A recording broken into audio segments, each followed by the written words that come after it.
નમસ્કાર દર્શક મિત્રો, આપ જોઈ રહ્યા છો મુંબઈ તરંગ ન્યૂઝ. હું છું એન્કર અર્પિતા પટેલ. હવે જોઈએ અગત્યના સમાચાર. ધારી તાલુકાના ચલાલામાં રામનવમી રામ જન્મ મહોત્સવ નિમિત્તે ભગવાન શ્રી રામલલાની ભવ્ય શોભાયાત્રા નીકળી.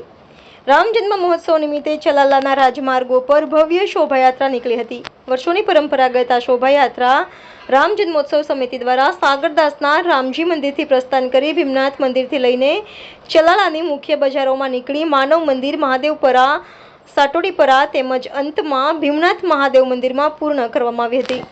આ તકે રાજકીય આગેવાનો, સામાજિક કાર્યકરો સહિત તમામ ચલાલાના શહેરીજનો આ યાત્રામાં જોડાયા હતા અને ભગવાન શ્રી રામના નારા સાથે ચલાલા શહેર તેમજ તમામ ધર્મપ્રેમીજનોમાં અનેરો આનંદ અને ઉલ્લાસની લાગણી જોવા મળી હતી.